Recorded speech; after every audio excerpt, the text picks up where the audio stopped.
इस वक्त एक बहुत बड़ा geopolitical and Jio economics event हो रहा है अबू धाबी में। यूएई और उसके साथ साथ जो है इंडिया, जी हाँ, भारत और यूएई जो है वो आपस में मिलकर काम करने की तरफ जा रहे हैं, जो कि यकीनन एक बड़ी अच्छी बात है। लेकिन पाकिस्तान की अगर हम बात करें तो पाकिस्तान और यूएई के बीच में नहीं जी, हम कुछ करने नहीं जा रहे। भारत के विदेश मंत्री एस जयशंकर के सऊदी अरब दौरे से पाकिस्तान को मिर्ची लग गई है कि डॉक्टर जयशंकर वहाँ से निकले दिल्ली से और जाके कल अपना रिपब्लिक डे उन्होंने अबू धाबी में भी मनाया। और साथ में उन्होंने वो असल में तो वो जो राइजीना मिडल ईस्ट डायलॉग के लिए गए हैं, और वो इवेंट वो एनुअल कॉन्फ्रेंस है जो दिल्ली में हुआ करती थी, यानी कि राइजीना डायलॉग। देखें डॉक्टर जयशंकर को इस चीज़ की समझ लग गई। क्या समझ लगी उनको? डॉक्टर जयशंकर को ये समझ लगी कि भाई हम हर साल राइजीना डायलॉग जो है वो कराते हैं हम दिल्ली के अंदर। अगर हम इस दफ़ा राइजीना डायलॉग जो है वो कराएंगे अबू धाबी के अंदर तो किसको फ़ायदा होगा? पैसे कौन देगा? इंडिया। होटल किसके इस्तेमाल होंगे? अबू धाबी के। डॉलर किधर जाएगा? Abu Dhabi. गेस्ट किधर आएंगे? Abu Dhabi. इंडियंस कहाँ ट्रैवल करेंगे? Abu Dhabi. समझ रहे हैं आप बात को? That's where they are working and thinking. इस तरह काम कर रहे हैं वो इस तरह काम कर रहे हैं कि उन्होंने दुबई को, अबू धाबी को अपने पीछे लगाया हुआ है कि आए हम आपके लिए। देखिए 2 लेवल पे इंडिया ऑपरेट करता है। एक वो लेवल है कि जनाब इंडियंस बड़ी तादाद में अबू धाबी जा रहे हैं, वहाँ पे नौकरियां कर रहे हैं, ऑड जॉब्स भी कर रहे हैं, सीईओ लेवल की वो जॉब्स भी कर रहे हैं। और एक लेवल ये है कि जहाँ पे इंडियन गवर्नमेंट इस लेवल पे ऑपरेट कर रही है। अब डॉक्टर जयशंकर जब वो बात करते हैं, वहाँ पे पहुँचे हैं, तो वो क्या बात कर रहे हैं? वो कह रहे हैं जी देखिए, उन्होंने किस चीज़ का ज़िक्र किया है? उन्होंने बाब्स हिंदू मंदिर का ज़िक्र किया है कि हमारे और अबू धाबी के साथ क्या ताल्लुकात है। प्लुरलिज़्म, हार्मनी, टॉलरेंस। और उन्होंने अबू धाबी को ये बताया कि हमारे एजुकेशनल इंस्टीट्यूशंस यहाँ पे हैं। मतलब जो दहाइयों से, फॉर मैनी डेकेड्स, इंडिया अपनी लेबर बेचता रहा, जिस लेबर की वजह से इंडिया ने अरबों डॉलर रेमिटेंस कमाई है, अरबों डॉलर रेमिटेंस कमाई है।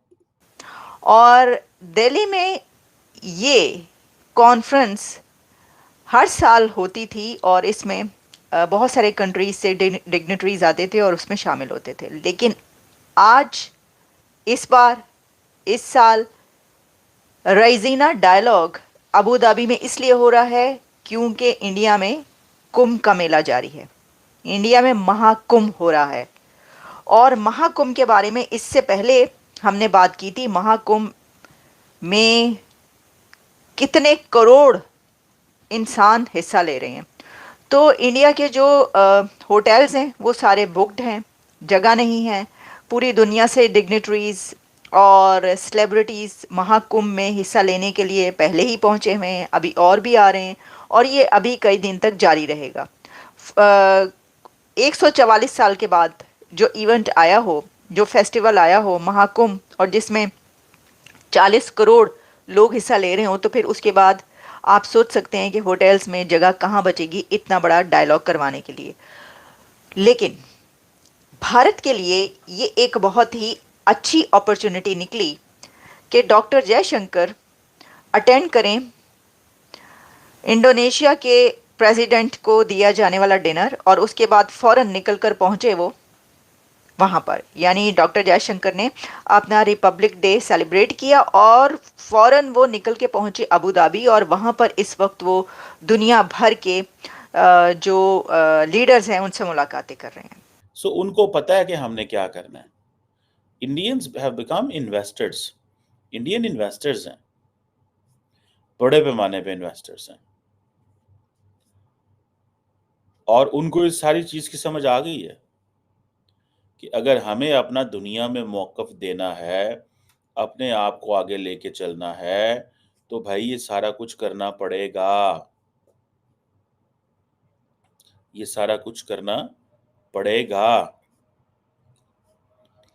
आप देखें ना, रिपब्लिक डे सेलिब्रेशंस दुनिया के, और फिर उसमें मोहम्मद बिन जो क्या नाम है उनका, foreign minister Abdullah bin Zayed साहब, very forward looking, very progressive foreign minister of Abu Dhabi, very progressive, बड़ा कैजुअल, ज़बरदस्त। मतलब they are rich, generationally rich हैं यार वो। They are the ruling family, वो सारा कुछ है। डॉक्टर जयशंकर के लिए जगह-जगह वो भाई रेड कार्पेट डालते हैं। जगह-जगह वो डॉक्टर जयशंकर के लिए रेड कार्पेट डालते हैं। एंड दे डू अंडरस्टैंड, वो इस चीज़ को अंडरस्टैंड करते हैं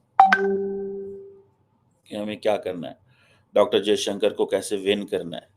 और वो डॉक्टर जयशंकर को पता है कि मैंने इनके लिए, आपको पता है ना कि the doctor Jaishankar on his second trip globally. लेकिन ये एक बड़ी ही जबरदस्त अपॉर्चुनिटी मिल गई है इंडिया को कि वो ग्लोबल कर लिया, वो ग्लोबल ले गए हैं अपनी कॉन्फ्रेंस को। वैसे भी उनके तमाम इवेंट्स ग्लोबल ही हुआ करते हैं। ये ना मिडल ईस्ट टेक ओवर है, भारत का मिडल ईस्ट टेक ओवर है ये, बल्कि मैं तो कहूँगी भारत का मुस्लिम उम्मा टेक ओवर है ये। अरब कंट्रीज ही नहीं सिर्फ, बल्कि भारत का इस्लामिक कंट्रीज टेक ओवर है ये।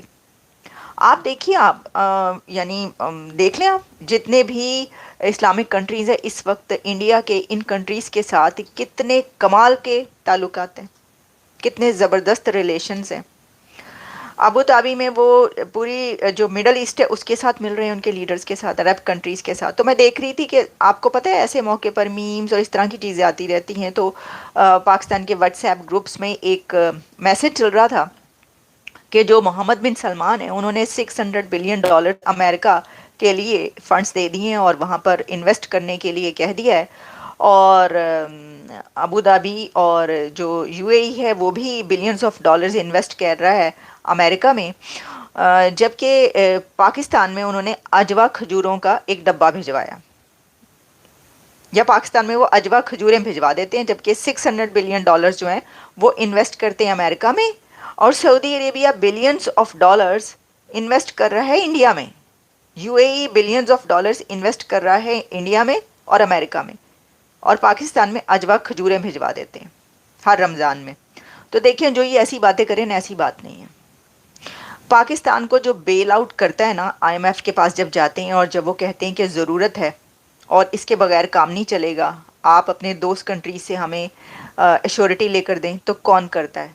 बेल आउट कौन करता है? $3 बिलियन का तेल कौन देता है? सऊदी अरब देता है, और यूएई भी काफ़ी मदद करता रहता है। तो अरब कंट्रीज़ पैसे से मदद बहुत करते हैं पाकिस्तान की, हमेशा से करते चले आ रहे हैं, उन्हीं के उसके ऊपर जो है वो डिपेंड करता है। लेकिन वो उन्होंने अपनी निकाल दी लोगों ने फौरी तौर पर कि जी Saudi Arabia billions of $6 billion जो हैं वो कितने, $600 बिलियन जितने भी ये अमेरिका में इन्वेस्ट करने का कह दिया है, बिलियंस ऑफ डॉलर्स इंडिया में इन्वेस्ट कर रहे हैं। वहाँ पर एमआर कंस्ट्रक्शन कंपनीज कश्मीर में पहुंच रही हैं और वहाँ पे काम हो रहा है, जबकि पाकिस्तान में जो है अजवा खजूरें पहुंच रही हैं। तो लेकिन पाकिस्तान की अगर हम बात करें तो पाकिस्तान और यूएई के बीच में नहीं जी, हम कुछ करने नहीं जा रहे। अगर हम कुछ करते भी हैं तो आप जानते ही हैं कि वो सिर्फ और सिर्फ लोन से ही रिलेटेड होता है, इसके अलावा और कुछ नहीं होता। अगर हमने कुछ चाहिए भी तो हम उन्हें सिर्फ लोन लेने या लोन वापस ना करने की ही बात करते हैं, उससे ज्यादा कुछ नहीं करते। जबकि भारत की तरफ से जो है वो अक्सर आपने देखा कि जब उनके कोई भी, चाहे फॉरेन मिनिस्टर हो, चाहे प्राइम मिनिस्टर हो, या कोई सी भी मिनिस्ट्री भारत की है, जब वो यूएई की तरफ जाती है या कह लीजिए कि सऊदी अरब की तरफ जाती है, तो उस वक्त जो है वहां पर काफी एक तरह का ये देखने को मिलता है कि डिफरेंट किस्म के बिजनेसेस के ऊपर बात हो रही होती है। और इस वक्त भी यही हुआ है कि एक बार फिर डॉक्टर जयशंकर और उनके साथ साथ कई दूसरे जो हम देख रहे हैं कि यूएई के साथ कई तरह की जो है वो बातचीत चल रही है।